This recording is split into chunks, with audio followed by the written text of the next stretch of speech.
Erev Tov, Parashat Balak. Dans la paracha de Balak, c'est une des parachiotes de la Torah qui a été principalement dite entièrement par prophétie de Moshe Rabbeinu. Pourquoi? Parce que comment on pouvait savoir ce qui s'est passé chez Bilham? Comment on pouvait savoir ce qui s'est passé chez Balak? Dans la Torah, on pouvait dire Moshe il a vu, Yaakov il a vu, mais là le peuple juif était dans le campement. Bilham il est allé chercher Balak, il a voulu maudire le peuple juif, il va essayer une fois, il va essayer deux fois, il va essayer trois fois, ça va pas marcher, et après à chaque fois il va bénir le peuple juif. Le Talmud nous dit que toute la paracha de Bilham, elle est seulement été donnée par Akadosh Baruch Hu à Moshe Rabbeinu. Le peuple juif n'avait aucune idée de ce qui s'est passé. C'est parmi les miracles que Akadosh Baruch Hu, il a donné au peuple juif, sans même que le peuple juif, il a su ce qui lui est arrivé.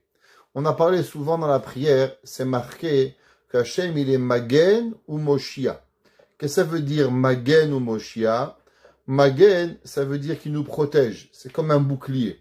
Ça veut dire que Hachem, des fois, il fait des miracles à l'homme, et que l'homme, il est même pas au courant de ce que Hachem, il lui fait. Et des fois, c'est Moshia. Que veut dire Moshia? C'est qu'il le sauve. Ça veut dire que l'homme, il est en trouble, il prie Dieu, alors Akadosh Baruch Hu, il va le sauver pour pouvoir l'aider.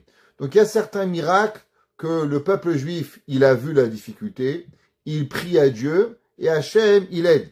Et il y a des miracles que même Akadosh Baruch Hu, il a fait, que le peuple juif de lui-même, il n'a pas fait. Il faut savoir que au moment du temps que Bilham, il est parti avec Balak, il y a eu un changement dans physique de la terre. Pourquoi?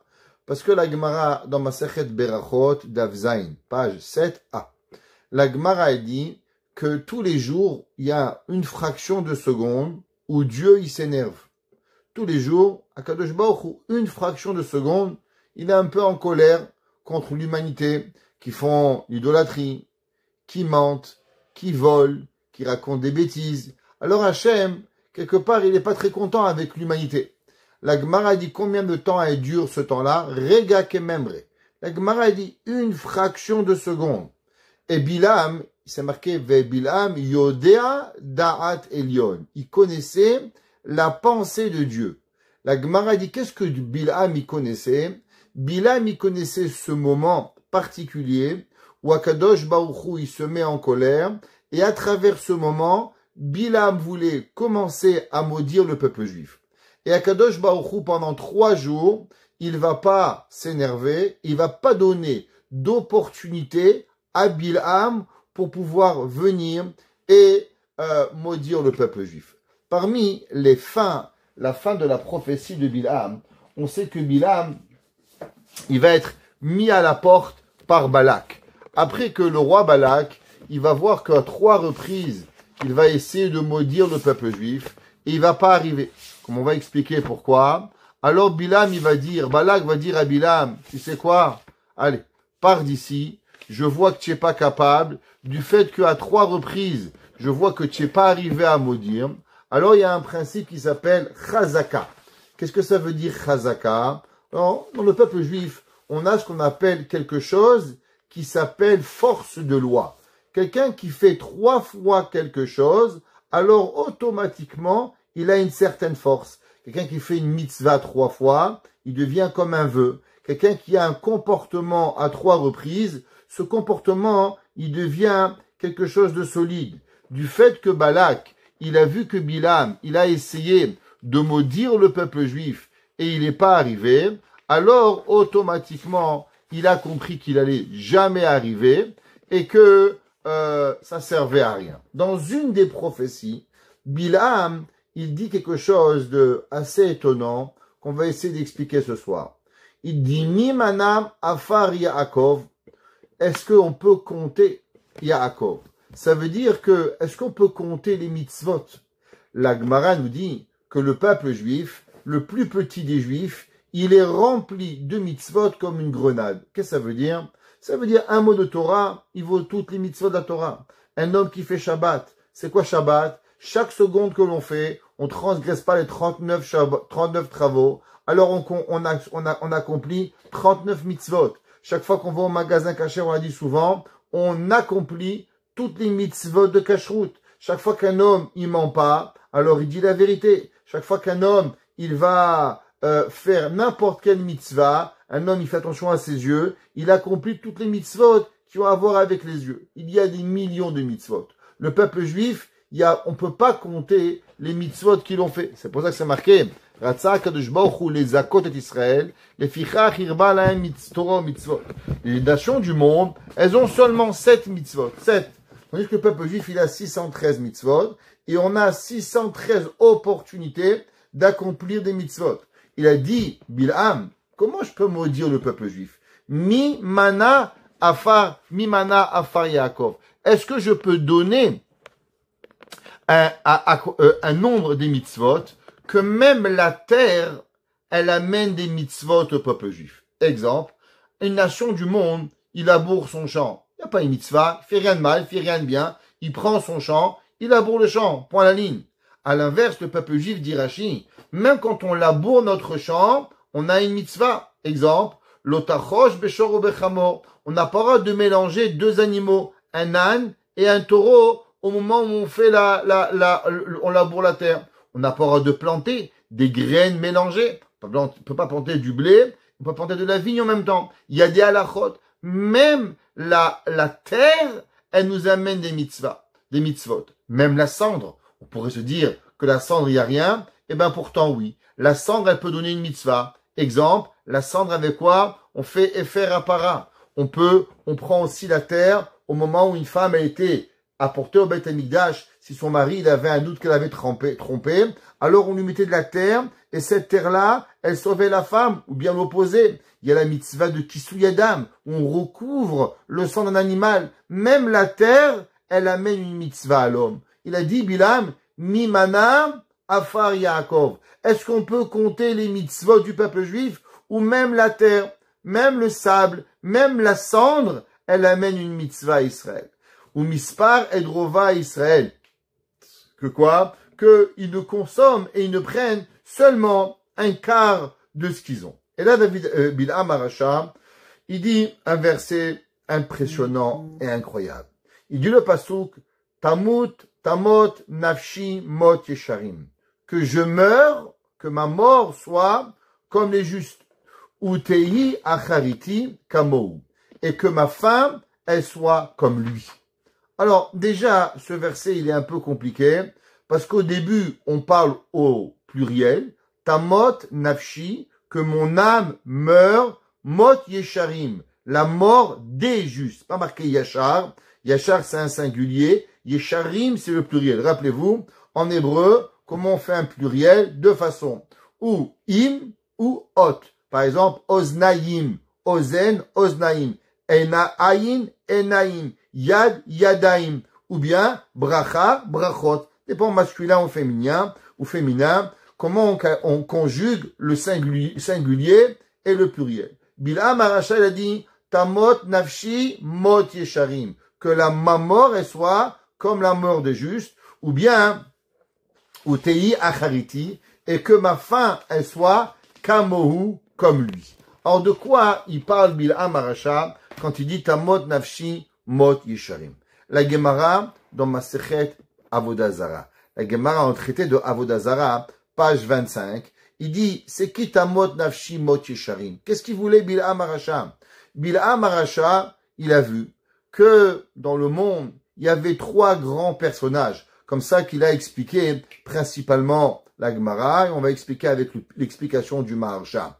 Il a pu comprendre qu'il y avait trois hommes extraordinaires. Ces trois hommes étaient Abraham, Yitzhak et Yaakov. Que même après leur mort, le mérite de Abraham, Yitzhak et Yaakov, il restait. Alors il a dit, Bilham, tamot nafshi mot yesharim. Il y a des gens, ils meurent, le lendemain il se passe rien. Il va rien arriver, ils vont pas avoir de futur. Alors moi, je veux qu'après moi, il reste quelque chose. Je vous ai raconté l'histoire de l'homme qui est parti voir le Rav Shach. Et le Rav Shach, c'était un rabbin, il est parti avec un chauffeur de taxi. Et le chauffeur de taxi lui a dit où vous allez? Il lui a dit, je vais voir le Gadol Hador, le maître de la génération. Alors il lui a dit, est-ce que ça vous dérangerait de me faire rentrer moi aussi? Il a dit, bien sûr, si je peux, je vous fais rentrer. Alors le rabbin, il rentre chez le Gadol Hador, le Rav Shar. Après la discussion, il lui dit, voilà, il y a le chauffeur de taxi qui voudrait une bracha. Est-ce que je peux l'amener au Rav? Il dit, bien sûr, Baruch Rabba. Alors le chauffeur de taxi, il rentre et il lui demande, qu'est-ce que tu veux, mon fils? Il dit, voilà, monsieur le rabbin, j'ai un chien. Et mon chien, il est malade. Est-ce que je peux recevoir une bracha pour mon chien? Imaginez-vous, vous arrivez devant Rav Ovadia Yosef, vous arrivez devant le maître de la génération, et vous lui demandez pour qui? Pour votre oiseau, pour votre chat, vous lui demandez pour son chien. Alors le Rav Shach, il lui a dit, comment il s'appelle ton chien? Et il s'appelle Médor. Il dit, ok. Et le père du chien, il s'appelle comment? Il dit, je sais pas. Il dit, tu sais pas? On peut pas donner une bracha. Il dit, mais mon chien, il est malade. Il dit, regarde, tu connais le nom le père du chien, je le bénis. Tu connais pas le père du chien, je le bénis pas. Je peux pas le bénir, ça marche pas. Alors en partant, le chauffeur de taxi réfléchit et il dit, rabbin, ce rabbin, il est très intelligent. Il dit oui. Il dit, il a voulu me donner une leçon. Il lui a dit oui. Il dit, mais j'arrive pas à comprendre la leçon. Pourquoi le rabbin, s'il voulait pas me bénir, alors il avait qu'à m'envoyer promener. Mais qu'est-ce qu'il m'a raconté cette histoire avec le chien, le nom du chien, le père du chien? Il y a quelque chose ici qui est un peu plus, beaucoup plus profond. Est-ce que je pourrais comprendre? Alors elle dit, bien sûr. Il dit, regarde, toi tu veux avoir une bracha. Comment tu crois qu'un rabbin, il vient, il te fait une bracha comme ça, Michel Berach, et ça marche? Quand c'est la magie, comment ça fonctionne? Et numéro un. Et même si lui, le rabbin, il est une grande personne, il est quelqu'un d'incroyable et que tout ce que lui dit, Dieu il va exaucer sa prière. Mais nous, toi et moi, on n'est pas des grands.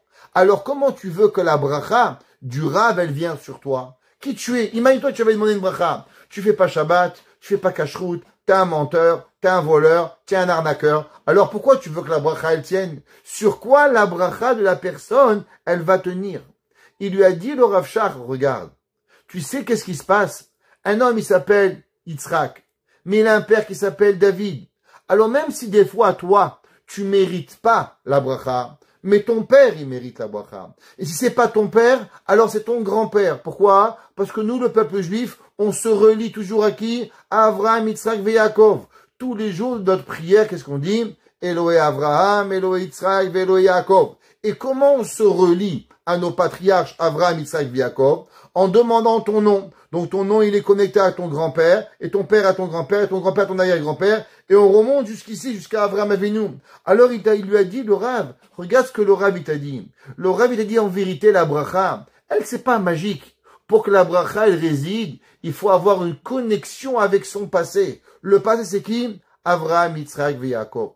Le chauffeur de taxi a tellement été touché. Il dit, le rabbin il a raison. Parce qu'en vérité, je voulais me moquer de la tête du rabbin en lui demandant une bracha pour un chien, en lui faisant comprendre que sa bracha elle servait à rien. Mais le Rav il m'a dit, c'est vrai que peut-être toi tu te comportes comme un chien, mais tes parents ils ont quelque chose, un héritage, alors automatiquement la bracha elle peut s'accomplir. Et ce monsieur a fait teshuva et est revenu au chemin de la Torah. Bil'am Aracha, il a dit regarde, les gens ils vivent, ils mangent, ils boivent, ils meurent, et après qu'est-ce qui se passe? Il se passe rien. Un jour il y avait un homme, vous savez il y avait un milliardaire dans le monde qui habitait à Genève. Et ce monsieur, il s'appelait Safra, très connu, banquier, millionnaire. Durant sa vie, tout le monde essayait de le voir. Tout le monde essayait de lui rencontrer pour qu'il donne un chèque, pour une institution, pour qu'il aide quelqu'un. C'est ça sa vie. Le jour où il est mort, sa tombe, elle est restée vide. Personne n'allait le voir. Et à côté de pas lui, il y avait un rabbin qui était mort. Et on a enterré là-bas. Et tous les jours, il y avait du monde dans la tombe de ce rabbin. Alors, sa femme, un jour, elle a dit, vous savez, monsieur le rabbin, c'est incroyable.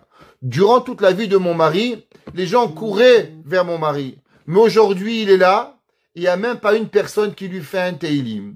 Parce qu'en vérité, il a peut-être fait certaines choses, mais en vérité, de lui-même, il s'est pas rempli. Pas comme ce Rav, qui a du monde à côté de lui, jour et nuit. Et la femme de monsieur Safra, elle a dit, chaque fois que je viens voir mon mari, il y a toujours quelqu'un à côté du Rav. Pourquoi? Parce que la vie du Rav, elle donne quelque chose de beaucoup plus grand. Bil'am Aracha, il a dit, Tamot nafshi mot yesharim. L'homme, c'est pas suffisamment de manger, c'est pas suffisamment de boire, c'est pas suffisamment même d'être prophète. Bil'am Aracha était prophète. Yodea da'at elyon. Il connaissait des connaissances que Moshe Rabbeinu n'avait pas. Mais pourtant, Bilam, il a aspiré à une seule chose. À quoi? Il a aspiré à devenir comme Avraham, Yitzhak et Yaakov.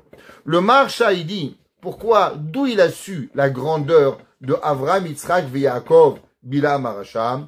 Il dit parce que c'est marqué dans le pasuk, Ma'ekov, lo Kaboel, ou Ma'ezom, lo Zam Hashem. Quand il est venu le voir, Balak, il lui dit, hey Bilam, qu'est-ce que tu fais? Je t'ai payé pour maudire le peuple juif, et toi tu les bénis.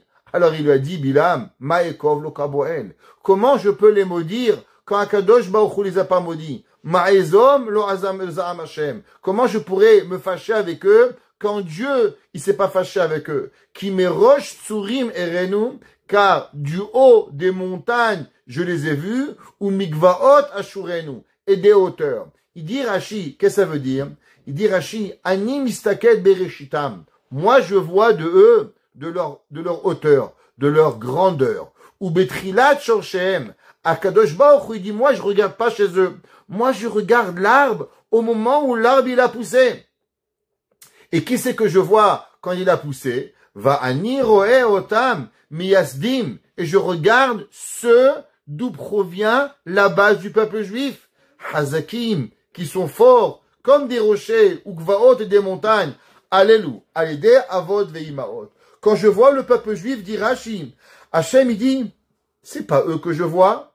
Je regarde leurs racines. Je regarde le début de la vie. C'est pour ça qu'Hachem, il dit, Ma'ekov, Lokaboel. Qui c'est que je vais maudire quand Akadosh Baruch Hu lui-même, il n'a pas maudit? Pourquoi? Du fait qu'en vérité, ils ont Avraham, Yitzhak et Yaakov. Alors du fait qu'ils ont Avraham, Yitzhak et Yaakov, Bilam, il a compris la grandeur de Avraham, Yitzhak et Yaakov. C'est pour ça qu'il a prié d'avoir et de devenir comme Avraham, Yitzhak et Yaakov. Le Baal HaTurim, qu'aujourd'hui, jeudi, on est le Yerzait, la Hidoula de Rabbeinu Yaakov Baal HaTurim. Alors on va dire un peu de Torah du Baal HaTurim, cet grand homme qui était le fils du Rosh, Rabbeinu Asher. Rabbeinu Asher était Talmid, élève du Maharam de Rothenburg, qui va partir d'Allemagne, qui va arriver en Espagne, va venir le Rav de Barcelone, et par la suite son fils, Rabbeinu Yaakov ben Rabbeinu Asher Baal HaTurim, va écrire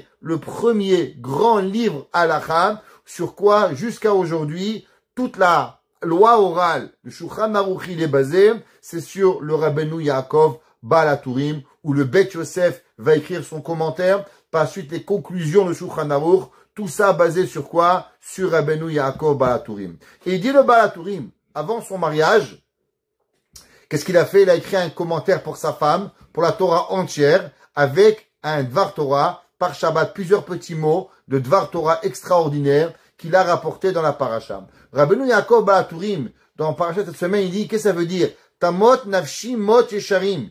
Il dit, qu'est-ce que ça veut dire le mot yesharim, droit? Il dit, yesharim, c'est la valeur numérique, avot haolam, les pères du monde. Et d'où il y a Bil'am Arasha, que d'où la Gemara, elle sait que quand c'est marqué Tamot Nafshi Mot Yesharim, ça veut dire Avraham, Yitzhak et Yaakov, parce que la valeur numérique de Yesharim, c'est la même valeur numérique que quoi? Que Avot Haolam. Et il continue. Il dit, c'est marqué dans le pasuk, Vatei Achariti Kamohu. Il dit, c'est quoi ces trois mots? Vatei Achariti Kamohu. Et sera ma fin comme lui. Il dit que, vous savez, la fin de Avraham, Yitzhak et Yaakov. Avraham, ça finit avec un même. Yitzhak, ça finit avec un même. Yaakov, avec un kouf, pardon. Yaakov, bet. Combien c'est la valeur numérique de fin des mots? Avraham, Yitzhak, Yaakov, valeur numérique 142. C'est la même valeur numérique que Makav. Que quoi? Que Bil'am Arasha, il est Bil'am. Valeur numérique Bil'am, aussi 142. Bilam, il a dit, moi j'ai la même valeur numérique 142 par rapport à la fin de quoi? À la fin de Avraham, Yitzhak, Yaakov. Et c'est pour ça que marqué Otei Achariti Kamohu. Et ma fin sera comme lui. Comme quoi? La même façon que mon nom, Bilam, est la valeur numérique 142, alors elle sera comme qui? Comme la fin des mots Avraham, Yitzhak, Yaakov, valeur numérique 142. Et c'est ça que Bilam, il a prié, Vatei Aharita Kamo. Un de nos grands maîtres s'appelle Rav Mordechai Cohen de Tzfat. Il était à l'époque du Beth Yosef et du Harizal. Il a écrit un livre qui s'appelle Siftei Cohen. Et le Siftei Cohen, il a un midrash. Et dans ce midrash, il demande la question qu'on a demandé. Pourquoi c'est marqué Tamot Nafshi Mot Yesharim? Et par la suite, c'est marqué Utei Ahariti Kamohu. Au début, c'est langage pluriel. Et après, c'est un langage Yachid singulier. Quelle est la différence? Le Kliyakar, aussi Rabbi Ephraim Olelot, dans le Chumash, il pose cette question. Et principalement, il dit quelque chose d'extraordinaire que j'aimerais partager avec vous. Il dit, vous savez que dans la Torah, il y avait 3 patriarches, Avraham, Yitzhak et Yaakov. Qui est le patriarche le plus, on pourrait dire, le plus grand de tous? Eh bien, le patriarche le plus grand, c'est Yaakov Avinu. Pourquoi Yaakov Avinu? La Gemara dit parce que du fait qu'Avraham a eu 2 enfants, a eu Ishmaël et il a eu Yitzhak. Yitzhak, il a eu Esav et il a eu Yaakov. Donc les 2 patriarches, ils ont eu quelque part un enfant qui n'a pas suivi le chemin de la Torah. Alors ils sont des grands personnages, mais ils n'ont pas la grandeur de Yaakov. Yaakov Avinu, c'est lui le grand personnage. La Gemara dit même que Avraham Avinu n'a existé que par le mérite de Yaakov. Yaakov Avinu chesed l'Avraham, titen emet l'Yaakov, chesed l'Avraham. La vérité l'appartient à Yaakov. La Gemara dit même que Yaakov Avinu l'omet. Yaakov Avinu ne va jamais mourir. La Gemara dit pourquoi? Elle dit Ma'azaro bechaim, af ou bechaim. De la même façon que Avraham Avinu, Yaakov Avinu, ses enfants, ils vont vivre dans l'éternité.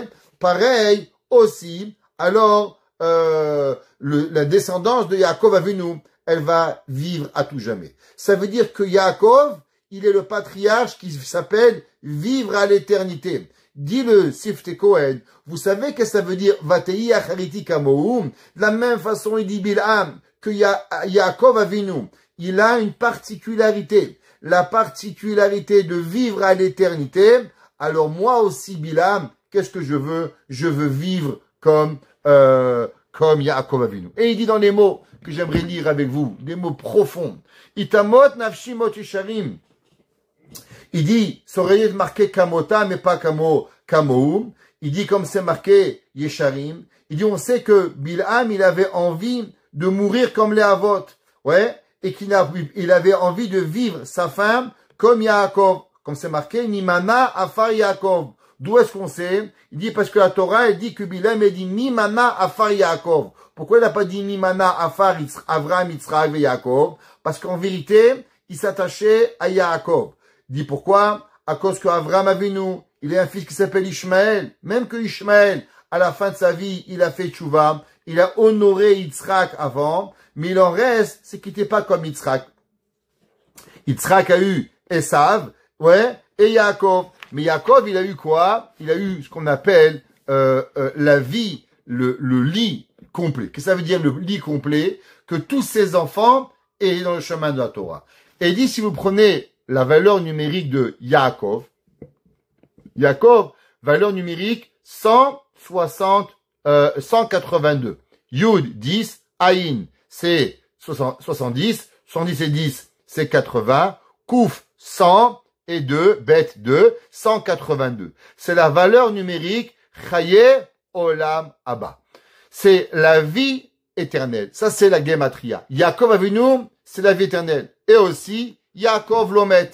Yaakov Avinu, il n'est pas mort. Alors c'est pour ça que Bilham Arasha, il a voulu vivre sa vie à travers Yaakov Avinu.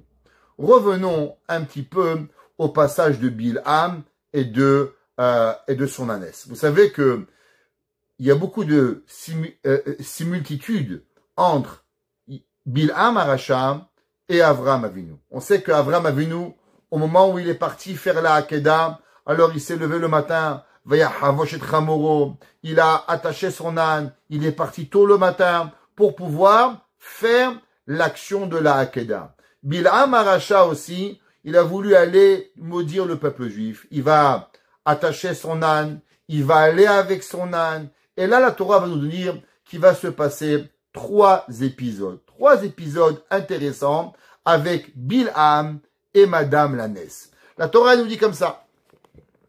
C'est marqué que Akadosh Baruch Hu, il avait dit à Bilham, va pas. Si tu veux vraiment y aller, vas-y, mais attention. Je vais faire attention à ce que tu vas dire. Les commentaires disent, je comprends pas. Est-ce que Dieu y va, il laisse aller, il laisse pas aller? Pourquoi Dieu se fâche? Et Chachamim nous disent que Dieu a vu avec quel entrain Bilham, il avait envie d'aller maudire le peuple juif. C'est pour ça que Dieu, il va se fâcher avec Bilham. Et il dit, Vayichar af Elokim ki olechu. Et Dieu s'énerve, était fâché qu'il est allé avec les messagers de Balak. Vaïtchatsev malach Hashem baderech. Et là, qu'est-ce qui se passe? Va se tenir un ange droit dans le chemin, les satanno, pour pouvoir un peu empêcher Bilham d'aller avec son ânesse. Et Bilham, il est en train de chevaucher son ânesse, ou shnena aravimo. Et là-bas, il y avait 2 jeunes hommes, 2 jeunes, qui étaient avec Bilham. Vatere ha'aton et malach Hashem. Et là, qu'est-ce qui se passe? Dieu, il ouvre les yeux de l'ânesse, et elle voit, elle aperçoit l'ange de Dieu. Bader dans le chemin. Vecharvo shelufa biyado. Dit la Torah, l'ange, il avait une épée à double tranchant dans sa main. Alors l'âne, qu'est-ce qu'elle a fait? Vatet ahaton. L'ânesse, elle s'est séparée du chemin, et elle est dans le chemin. Vayelech Bilham, vayach Bilham et ahaton, la totader. Qu'est-ce qui s'est passé? Bilham, il a vu que l'ânesse, elle a bougé, il va frapper l'ânesse, et il va la ramener dans le chemin. Donc la première fois, l'ange apparaît à l'ânesse voit, elle a peur de l'ange, et elle va dans le chemin, et là Bilham refrappe l'ânesse, première fois, et la ramène dans le chemin, deuxième fois. La Torah nous dit, dans le verset 24, Vayavod malach Hashem b'mish'ol hakeramim. Là Bilham, il est en train de passer entre les vignes, un champ de vignes, et là-bas, il y a Geder Misé et Geder Misé. Il y a un chemin, il y a une barrière à droite, une barrière à gauche. Vaterea atonet malach Hashem. Deuxième fois, l'ânesse aperçoit l'ange de Dieu. Vatilchatz el akir. Et qu'est-ce qui se passe? Elle a écrasé un petit peu sur le mur qu'il y avait là-bas. Vatilchatz et regel Bilham. Et en s'écrasant sur le mur, elle va écraser un peu le pied de Bilham. Et Bilham, qu'est-ce qu'il fait? Vayosef le akota. Bilham, il frappe deuxième fois l'ânesse. Troisième fois, la Torah nous dit. Vayosef malach Hashem. Bilham, il comprend pas. Bilham, il continue. Et là, il voit, deuxième fois, l'ange, il apparaît à l'ânesse. Vayamod bemakom tsar. Et là, on est dans un chemin encore beaucoup plus serré. Au début, on est dans une route. L'ânesse, elle est partie. Deuxième, il y avait une barrière à droite, une barrière à gauche. Et là, l'ânesse, elle s'est écrasée sur le mur. Là, le malach, il s'est planté au milieu d'un endroit où il n'y avait pas où passer. Et là, le malach, il s'est mis devant. Au moment où l'ânesse, elle voit que le malach, il a plus où passer, il n'y a pas d'endroit d'aller ni à droite ni à gauche. Va tereaton et malach Hashem. Va tirbatz tachat Bilham. Alors l'ânesse, elle va complètement écraser, elle va s'abaisser et elle va écraser Bilham. Et là, Bilham va y charav Bilham. Bilham, il est totalement en colère et il prend son bâton et il commence à frapper l'ânesse. Va iftach Hashem et piaton. Et Dieu va ouvrir la bouche de l'ânesse. Va tomer les Bilham, ma sitilach. Qu'est-ce que je t'ai fait? Qui t'a anisé Shalosh Regalim, que tu m'as frappé 3 fois. Et là va commencer une discussion entre Bilham et l'ânesse. Pourquoi tu me frappes? Mais depuis que je suis petit, je suis avec toi. Bilham parle à l'ânesse. On va arrêter une seconde ici. Un de nos grands commentateurs de Baal Moussar, il dit, je comprends rien. Depuis quand un homme, il a une conversation avec un âne? Chez moi, quand j'étais petit, quand mes copains me disaient des choses qu'il fallait pas, mon père, il me disait, dis-moi, si un âne, il te parle, tu lui réponds. On parle pas à un âne. Alors pourquoi tu écoutes? Un copain, il est bête, tu lui parles pas. Ça veut dire qu'il y a des fois, même des gens, quand ils parlent, faut pas écouter. Pourquoi ils écoutent pas? Parce qu'ils sont des ânes. Mon âne a bien mal à sa tête. On parle pas à un âne. Demande les livres de Moussar, je comprends pas. L'âne de Bilham, il parle à Bilham. Bilham, tu réponds, tu argumentes avec un âne. Pourquoi? De là, on apprend une règle. Que l'homme, il a tellement envie d'avoir raison, que même avec un âne, il veut avoir raison. Bilam, il parle avec l'âne. L'âne, il lui répond. Bilam, il répond. Mais qu'est-ce que Bilam, il a à parler avec l'âne? La réponse, elle est simple. C'est que l'homme, il a toujours envie d'avoir raison. Et même s'il faut qu'il parle à un âne pour ça, alors il doit avoir raison. Et qu'est-ce qu'il va dire à la fin? Si j'avais une épée, je t'aurais tué. Pourquoi? Parce que l'homme, il n'est pas capable de se fermer sa bouche. L'homme, il doit toujours avoir raison. Le Midrash Tanchuma, il nous dit, pourquoi au départ, le malach, il s'est apparu dans un champ, après dans une vigne, et à la fin dans un endroit serré. Il nous dit le Midrash, parce qu'en vérité, de quoi ça parle? Ça parle qu'on représente les trois patriarches, Abraham, Yitzhak et Yaakov. Abraham Avinu, il a eu deux enfants. Il a eu Yitzhak, il a eu Ishmaël. Mais il a eu aussi Ishmaël, il a eu aussi les Béné Ketura. Il a eu 6 enfants avec Ketura, qui sont aujourd'hui, on pourrait appeler ça, tous les arabismes et tous les Ismaélites qui sont venus, viennent pas seulement d'Ishmaël, viennent de tous les pays où ils ont eu Ishmaël, qu'il a eu, et Yitzhak a eu avec Béné Ketura. Maintenant, Bilham Aracham, il voulait maudire le peuple juif grâce à Abraham, à travers Ishmaël ou à travers les Béné Ketura. Ça veut dire que il pensait qu'on pourrait arriver à les maudire du fait que Abraham Avinu, il a eu des enfants pas aussi bien que Yitzhak, alors à travers eux, on pourrait arriver à maudire le peuple juif. Alors il est parti, et l'âne, il est parti dans le champ. Alors il va le frapper, il va le revenir. Par la suite, qu'est-ce qu'il y avait? Il y avait seulement Yitzhak. Yitzhak a eu Esav et Yaakov. Par rapport à Yaakov Avinu, il peut pas le maudire. Alors par rapport à quoi il va essayer?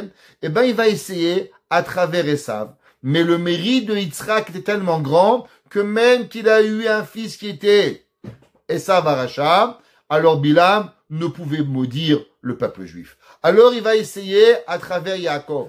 Mais à travers Yaakov, du fait que les 12 enfants de Yaakov étaient dans le chemin de la Torah, alors il n'y avait pas où aller, ni à droite, ni à gauche. C'est pour ça qu'il va venir et il va être obligé, l'âne, de s'arrêter et donner le message à Bilham. Mais Bilham, tu comprends pas. Que les Avot Akdoshim, nos patriarches, Avraham, Yitzhak et Yaakov, sont tellement grands que même après leur mort, alors ils protègent le peuple juif. C'est pour ça que c'est marqué Tamot Nafshi Mot Yesharim. Bilham Aracha, il dit waouh, regarde ces gens, même après leur mort, 2000 ans après leur mort, 500 ans après leur mort, aujourd'hui plus de 3000 ans après leur mort. On continue, qu'est-ce qu'on dit? Elohé Avraham, Elohé Yitzhak, Elohé Yaakov. Et il continue, il dit Vatei Achariti Kamo. Pourquoi? Il dit que du fait qu'il a compris qu'il n'y avait même pas une opportunité de pouvoir arriver à vouloir maudire à travers Yaakov, c'est pour ça qu'au début il a dit Tamot Nafshi Mot Yesharim. Il a pensé que les trois patriarches étaient égaux, Avraham, Yitzhak et Yaakov. Mais quand il a vu que de Avraham, il y avait une plus grande ouverture, Yitzhak, une moins grande, mais il y en avait encore une, et que de Yaakov, il n'y avait aucune ouverture par rapport à la grandeur de Yaakov, c'est pour ça qu'il dit Vatei Achariti Kamohu, qu'il soit exactement comme le Yaakov Avinu. Vous savez que ce Shabbat, mesdames et messieurs, c'est ni plus ni moins que la Hiloula du Ora Haim Akadosh. Ce Shabbat, le 15 de Tammuz, c'est la Hiloula du Ora Haim Akadosh. Alors, vu que c'est la Hiloula du Ora Haim Akadosh au Shabbat, alors on va dire un petit peu un Dvar Torah au nom du Ora Haim Akadosh.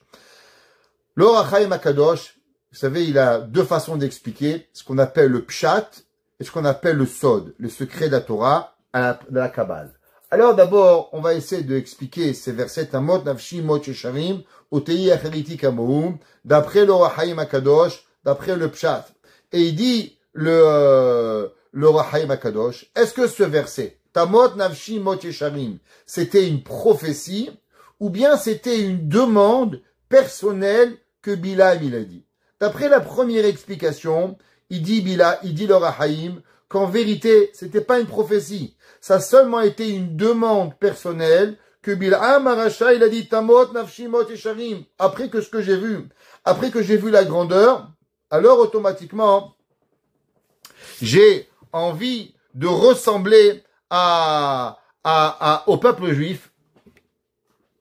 J'ai envie de ressembler au peuple juif qu'ils ont cette grandeur de pouvoir arriver. Il ramène il y a le coup de Shimon du Midrash, il dit, qui kishaya rotse daber dvarim, sha'en bahem ezek l'Israël, aya shem anicho edaber. Il dit pourquoi? Parce que même que Dieu avait dit à Bilam, tu parleras rien si je vais pas te laisser, le Midrash, il dit, c'est seulement des bénédictions, des malédictions. Mais si c'est rien, juste une demande personnelle, Bilam, il avait le droit de demander.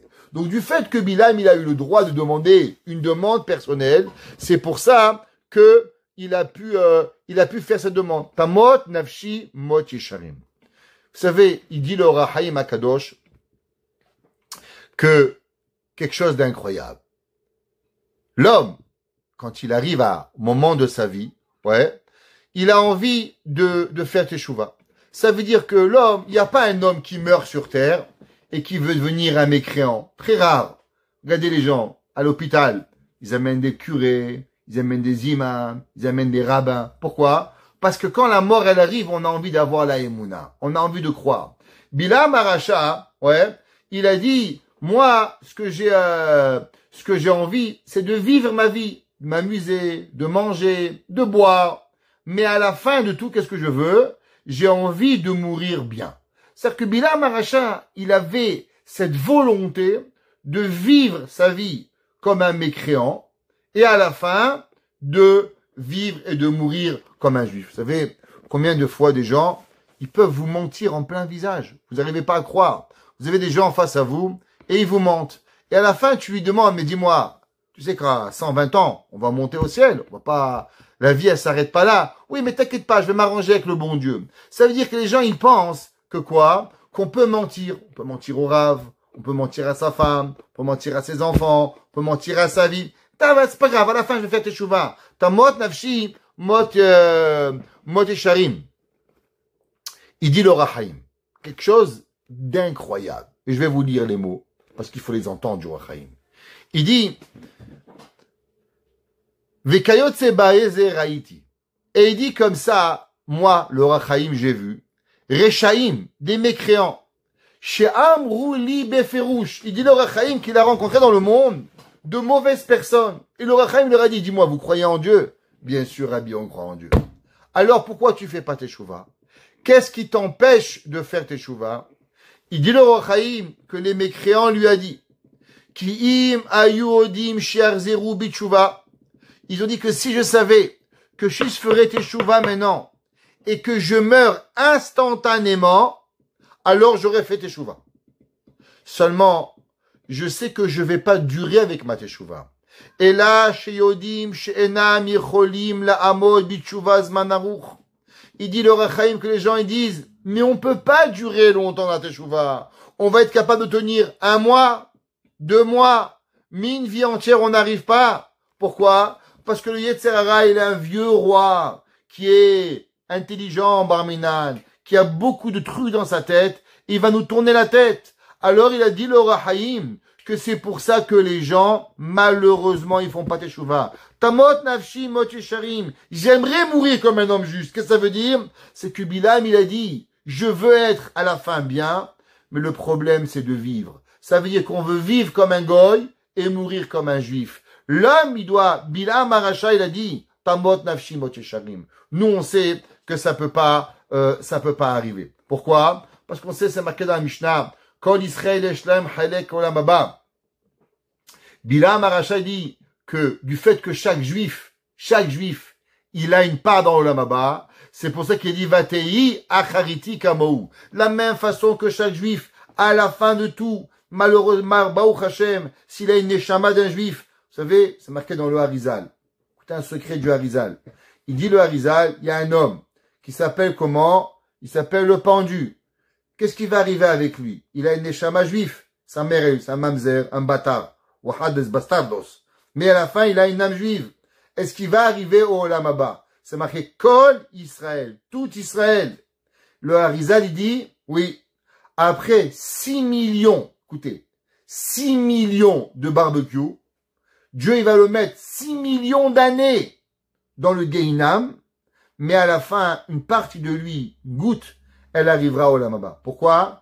À cause que Kol Israël, Yeshlaem, Chelek, Olam Haba. Chaque juif, il a une part du Olam Haba. Alors Bilam, il a dit, waouh, si chaque juif, il y a une goutte qui va au Olam Haba, alors au moins que ça, moi aussi, j'ai envie d'arriver à pouvoir arriver à ce Olam Haba. Ça, c'est d'après le Pshat du Or HaChaim. Maintenant, d'après le Sod. Le Or HaChaim HaKadosh, il explique le Sod.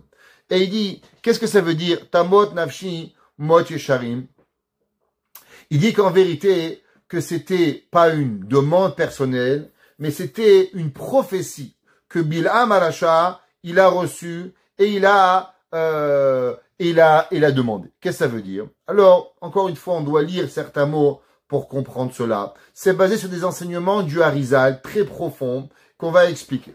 Et il dit, on sait que c'est dit le Harizal, que c'est écrit à travers les enseignements du Harizal des hommes humbles. She'en lecha klipa ba'olam, she'en ba'nitzotz ma kedusha soda mechayeota. Il dit le Harizal, vous savez que aucune force du mal ne peut vivre si elle n'a pas au moins une goutte de pureté. Ça veut dire, c'est comme le mensonge. La Gemara a dit, le mensonge à 100% il tient pas. Si vous voulez raconter un bon mensonge, faut dire un peu de vrai. Trop de mensonges, ça marche pas. Le mal absolu ne peut pas exister. Parce que le mal, il a besoin de vie. Et d'où il sort cette vie, d'où il prend sa vie, alors il prend de la kedusha. Il prend de la sainteté. Ouais. Et il dit que quand cette mauvaise personne, alors il va mourir. Ouais. Alors, elle peut arriver. Il dit, pareil, que Bil'am Arasha, quand un homme il est mauvais, il est méchant, s'il se fait tuer avec un juif, alors il a quelque part cette vie, elle peut revivre. Et il dit Veoto ditzotz que chez Baalav ne'erag ha'edei Israël mitbarer hanitzotz ha'u hatov, il va se séparer, ou les famim yitbak bo, et des fois même cette vitalité juive de positive, elle va se coller à un juif. Imunaki belo pesolet. Et il dit ça que Bilam il a dit. Tamot nafshi mot pelishtim. Ou bezeti ahita kamoum. Il dit que quoi? Que Bilam il a demandé que ma vie elle soit comme un juif, comme un droit. Ça veut dire que quoi? Que l'âme, l'étincelle de mon âme, même que je suis mauvais, mais il y a une étincelle de mon âme qui va arriver et qu'elle se colle à une âme juive qui va arriver. Et il explique pourquoi. Qu'est-ce qu'il a prié Bilam? Écoutez bien. Bilam dit l'Or HaChaim, il a prié qu'il meure pas de vieillesse, qu'il meure tué par un juif. C'est ce qui lui est arrivé. Qui a tué Behemet Bilam? Va tuer Bilam, Pinchas. Pinchas ben Elazar ben Aaron. Pourquoi? Parce que dans Bil'am Arasha, il y avait une goutte de bon. Et cette goutte de bon, pour pouvoir arriver à s'extraire du mal, elle avait besoin de passer qu'un juif le tue dans une guerre. Et c'est pour ça que Pinchas ben Elazar ben Cohen va tuer Bil'am. Maintenant, le bon de Bil'am, ce bon, cette goutte, où elle va se retrouver? Eh ben, elle va se retrouver dans l'âne de qui? De Rabbi Pinchas ben Yair. Alors, tout le monde connaît, il y avait un homme, il s'appelait Rabbi Pinchas ben Yair. Rabbi Pinchas ben Yair était le beau-père de Rabbi Shimon ben Yochai, qu'on vous a raconté plusieurs fois. Et la Gemara nous raconte dans les Yerushalmi. Le Yerushalmi, dans Masechet Demai, il nous raconte qu'il y avait un jour, Rabbi Pinchas ben Yair, on lui a volé son âne. On lui a volé son âne, et quand on lui a volé son âne, alors automatiquement, les voleurs lui ont donné à manger, à essayer de nourrir l'âne 1 jour, 2 jours, 3 jours, et après qu'il ne mangeait pas l'âne, les voleurs ils ont dit l'âne il va mourir. Alors viens on le ramène. Alors ils l'ont repris, ils l'ont ramené devant la maison de Rabbi Pinchas ben Yair. Quand il est arrivé, Rabbi Pinchas a dit ouvrez la porte à l'âne Parce que l'âne, ça fait 3 jours qu'il n'a pas mangé. 3 jours qu'il n'a pas mangé. Alors, ils lui ont donné à manger. L'âne, il a refusé de manger. Il a dit, est-ce que vous avez prélevé les dîmes? Ils ont dit, Rabbi, je comprends pas. Mais tu nous avais déjà expliqué que pour nourrir un animal, on n'a pas besoin de prélever les dîmes. Les dîmes, c'est pour un homme. C'est pas pour pouvoir nourrir un âne. Alors il leur a dit, Rabbi Pinchas ben Yair, qu'est-ce que je vais faire avec mon âne, qu'elle est sévère sur elle-même, ouais, et que elle mange pas même de l'orge qui n'est pas prélevé de la dîme. Et ils ont prélevé de la dîme, et automatiquement, elle a mangé. Il dit le Harizal, écoutez ce que le Harizal dit. Pourquoi l'âne de Rabbi Pinchas ben Yair, il a dû souffrir 3 jours de ne pas manger? Pourquoi? Il dit, vous savez pourquoi? À cause du fait que l'âne, que Bil'am Arasham, il a été transporté 3 jours pour pouvoir maudire le peuple juif. Alors du fait qu'il a souffert pendant 3 jours comme ça, alors il a été mit galgel, il est revenu en Gilgoul, dans l'âne de Rabbi Pinchas ben Yair, et qui va jeûner 3 jours. Quelle était la force de Bil'am? La force de Bil'am était à travers sa bouche, qui pouvait bénir ou qui pouvait maudire. Alors l'âme pieuse de Bil'am va se réincarner dans l'âne de Rabbi Pinchas ben Yair, et du fait qu'il va se réincarner dans l'âne de Rabbi Pinchas ben Yair, c'est pour ça qu'il faisait attention à sa bouche. Que quoi? Qu'il n'a jamais voulu manger quelque chose d'interdit. Pourquoi? À cause que la force de Bil'am, elle était la bouche. Et du fait que Bil'am, il a mal utilisé sa bouche, dans sa réincarnation, il va faire tellement attention, même dans un âne, de ne pas manger quelque chose qui n'était pas à 100% cachère, nous apprend le Harizal.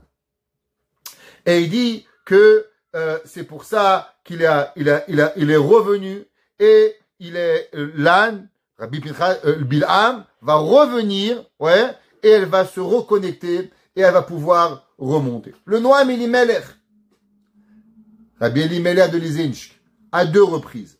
Une fois dans Parashat Lech Lecha et une fois dans Parashat Bamidbar. Et il touche ce sujet. Et il dit, vous savez, pourquoi l'âne de Rabbi Pinchas, l'âne de Bil'am Arasham, il va se réincarner dans Rabbi Pinchas ben Yair. Pourquoi? Alors déjà, on voit une similitude, Pinchas. Que comment elle est sortie l'âme de Bil'am? À travers Pinchas ben Elazar.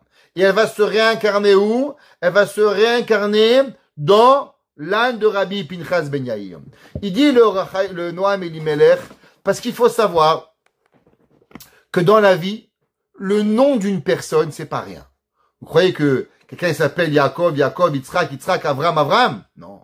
Le nom d'une personne, il crée à la personne quelque chose d'important. La Gemara dit Rabbi Meir Badik Bishme. Rabbi Meir, il faisait attention au nom. Quand quelqu'un, il a un nom, le nom, il lui apporte le bien ou le mal. Qu'est-ce qu'il fait? Comment il se comporte? Il n'y a pas longtemps, il y a un homme, il avait un enfant, très dur. Il n'arrivait pas, il bougeait l'enfant. Il à l'école, voulait le renvoyer. Alors, il m'a dit, Rabbi, qu'est-ce qu'on fait? Je dis, va voir le Yenouka en Israël et va lui demander est-ce que le nom, il est pas difficile. Alors, il est allé et le Rav lui a dit oui. Change-lui un nom, rajoute-lui un nom. Il y en a un deuxième nom. Et la semaine d'après, il est revenu à Montréal. La Moura dit, dis-moi, vous avez donné du Ritalin à votre enfant? Dis pourquoi?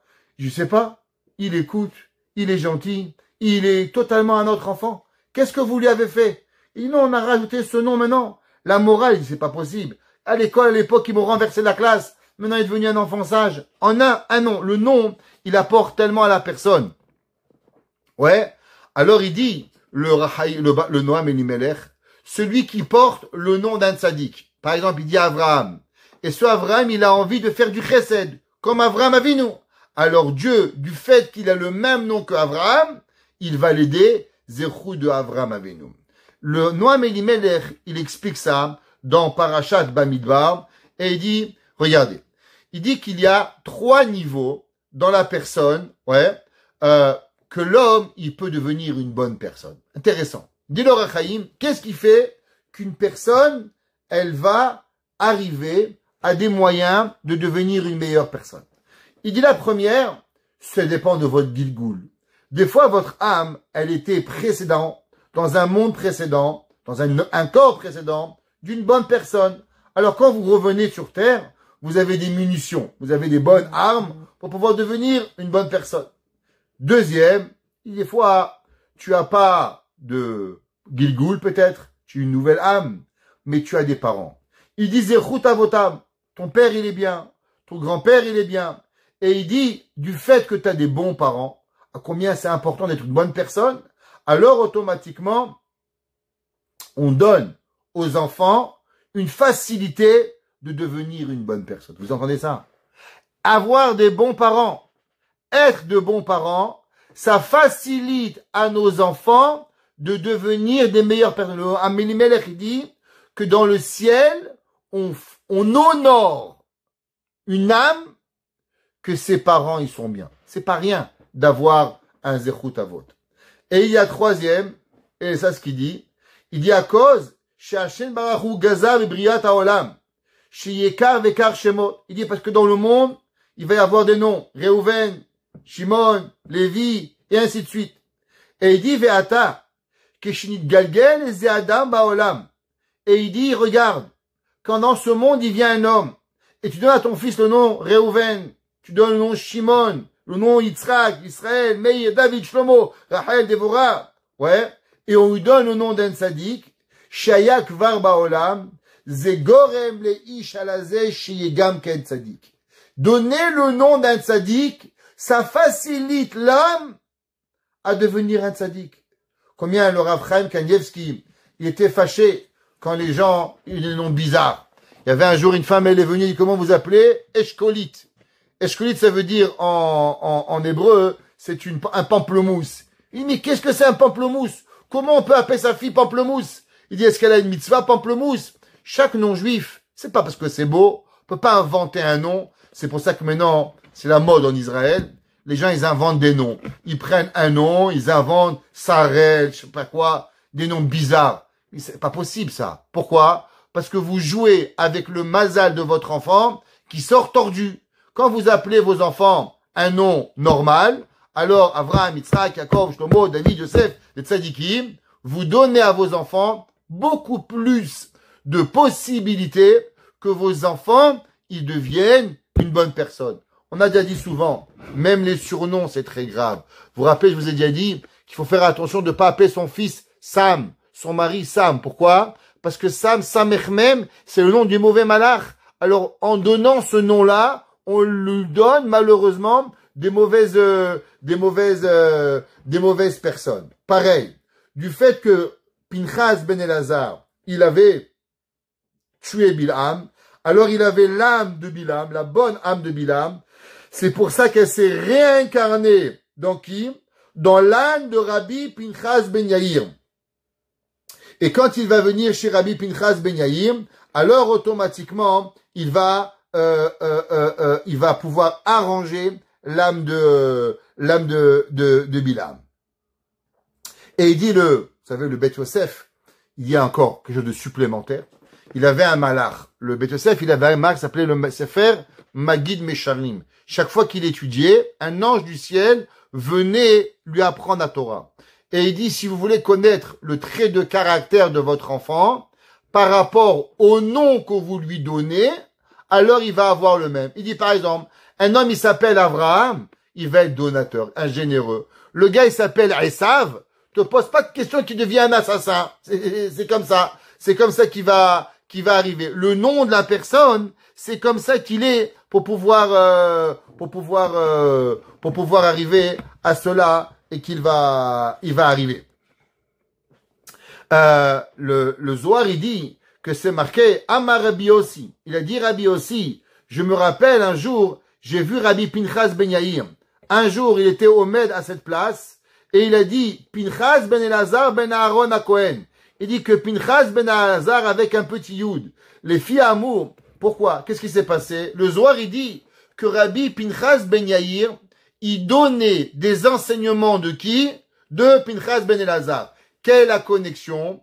Alors, du fait que Pinchas, il a tué Bilham, C'est pour ça que l'âme de Bilham, elle est arrivée chez qui? Chez Rabbi Pinchas Ben Yair, pour pouvoir y arriver. C'est ça que c'est marqué, que le Chaim dit Tamot Nafshi. Que quoi? Que avec la mort que Pinchas Ben Elazar va me tuer, alors automatiquement, Vatei Achariti Kamou, que je vais arriver à avoir mon tikkun, comment? Je vais avoir mon tikkun à travers Rabbi Pinchas Ben Yair. C'est marqué dans le pasuk. Pasuk c'est marqué, Vayasem Hashem deva bepi Bilam, Vayomer shuv el balak vechot edaber. C'est marqué que Dieu il a dit à Bilam, ouais, tu vas dire qu'est-ce que tu vas dire exactement ce que je vais te dire.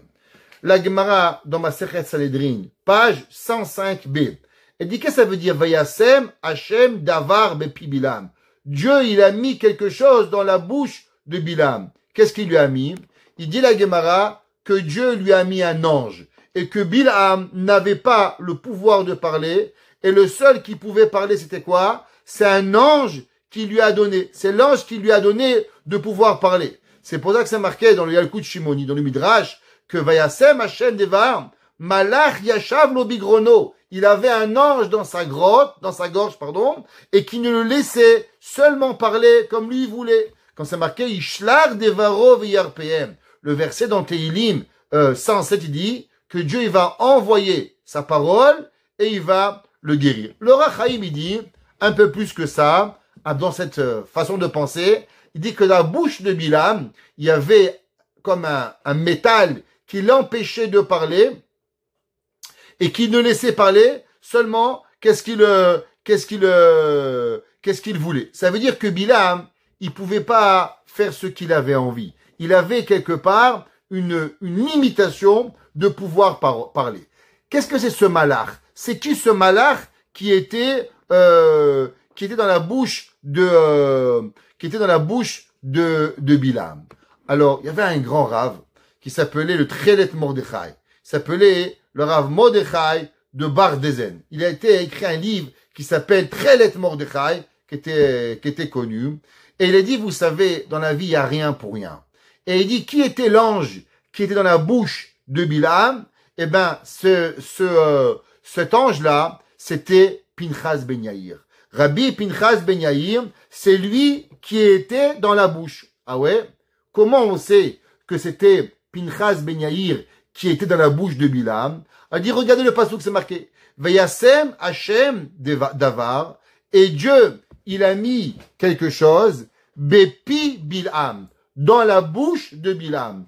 Et il dit, qu'est-ce que c'est la Bepi Bilam? Il dit, c'est les Rachetevot, les acronymes Bepi, Bet, Pe, Yud. C'est les acronymes de Pinchas Ben Yair. Et il dit, c'est pour ça, qu'est-ce qui était dans la gorge de Bilham Aracha? Il était dans Bilham Aracha, ni plus ni moins que quoi? Que Rabbi Pinchas Ben Yair. La fin de la Torah, vous savez, les derniers versets de la Torah, c'est marqué, Lokam be Israël navi ke Moshe od.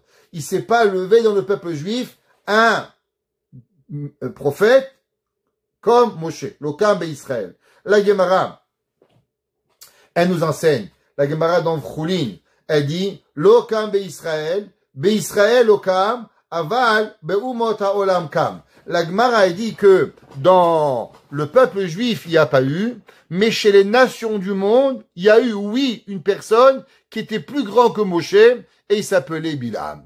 Tout le monde se pose la question, je comprends pas. Comment c'est possible qu'on va dire que Bilam Aracha? Vous savez que Bilam, non seulement était un prophète méchant, un prophète maudissant, mais malheureusement, il s'accouplait même avec son âne. Il avait des rapports intimes avec son âne, c'est-à-dire des choses aberrantes. Comment la Torah peut nous dire que Bilham Aracha, il était plus grand que Moshe Rabbeinu? Alors il nous dit le mot de Barzen, le Trelet Mordechai, la chose suivante. Il dit, on a dit que dans Bilam, qui c'est qu'il y avait? Dans Bilam, il y avait l'âme de Rabbi Pinchas Ben Yair. Qui était Rabbi Pinchas Ben Yair? La Gemara dans Masechet Choulin, page 7a. La Gemara a dit qu'un jour, Rabbi Pinchas Ben Yair, il est parti faire une mitzvah de le rachat des captifs. Il y a une halakha, vous savez, que s'il y a des captifs qui ont été capturés, comme aujourd'hui en Israël, malheureusement, il y a le Hamas, que Dieu les maudisse, qui ont volé ces gens-là, ils ont tué et violé, alors qu'ils leur donnent le mal qu'ils ont fait fois 1000. Alors, automatiquement, on a une mitzvah de tout faire pour les ramener. Tout ce qu'on a à faire, il faut ramener ces gens-là à la maison. Ça s'appelle mitzvah de Pidyon Shivuim. Un jour, Rabbi Pinchas Ben Yair, il est parti faire cette mitzvah, et là-bas, il y avait une rivière. Et la rivière, elle coulait, il ne pouvait pas passer. Alors, il a dit, fleuve, ouvre-toi, je veux passer. Elle lui a dit, la rivière, mais de quoi tu parles? Moi, j'accomplis la mitzvah d'Akadosh Baruch Hu. Dieu, il m'a créé que je puisse, passer, et j'avançais. Rabbi Pinchas Ben Yair, il lui a dit, moi, je vais faire une mitzvah plus grande, ou tu me laisses passer, ou bien je décrète sur toi que plus jamais d'eau passera dans ton lit.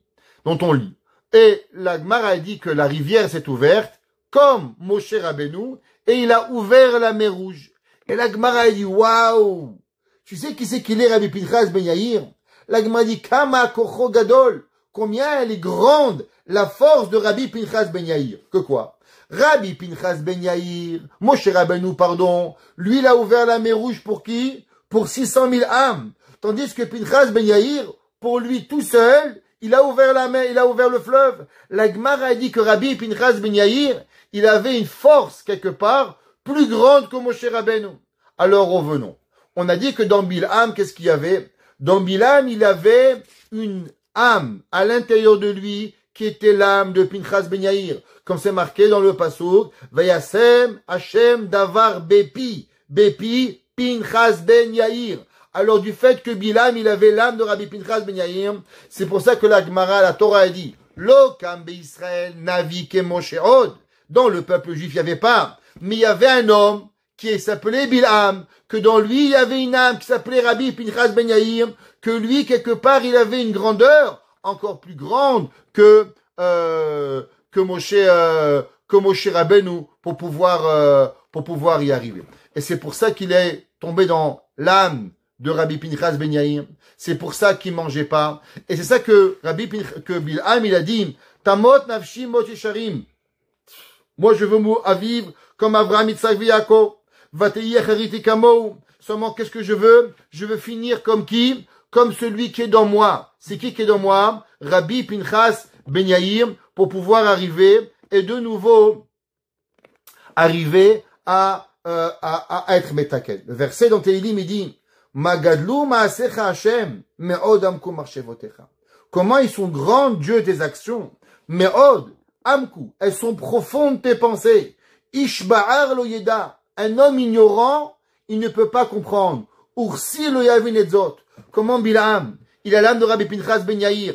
Rabbi Pinchas Ben Yair, il vient, il est metaken. Même le côté positif de Bilham, qui a été tué à travers Pinchas Ben Elazar, pour pouvoir y arriver. C'est pour ça que c'est marqué dans le passage dans Shemuel. Vechashav machashod ibilti idach mimen nidach.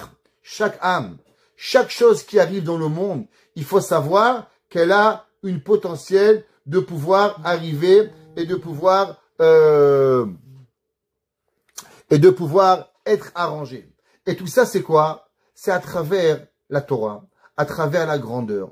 Bilham Arasha, il avait tout dans le monde. Bilham Arasha, il avait tout ce qui pouvait arriver. Seulement à la fin de quoi? À la fin, il a voulu mourir comme un juif. C'est marqué, vous savez, que pourquoi Pinchas Ben Yair, pourquoi Bilham, il a été rentré dans un âne? Quel est le rapport à l'âne? Pourquoi il ne sait pas, il est devenu une réincarnation dans une banane? Aussi la réincarnation.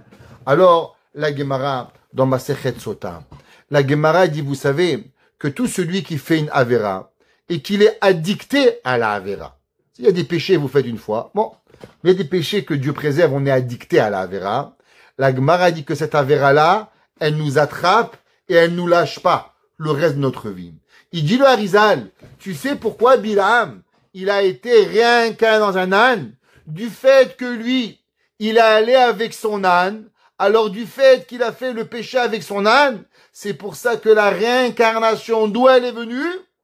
Elle est venue que à travers l'âne de Rabbi Pinchas Ben Yair, et c'est que à travers cela qu'il a reçu le tikkun de son âme. Comment une goutte d'âme d'une personne, elle va pouvoir passer des milliers d'années pour pouvoir y arriver.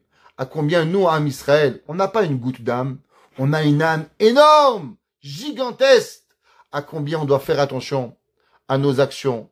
Pas attendre, tamot nafshi mot yesharim. Pas attendre qu'on va mourir pour réparer. Commençons aujourd'hui, commençons à dire la vérité. Commençons à parler correctement. Commençons à voir ce qu'il faut, à entendre ce qu'il faut. Et grâce à cela, Be'ezrat Hashem, nous mériterons Mashiach Tzidkenu, Bimera Biyamenu. Amen.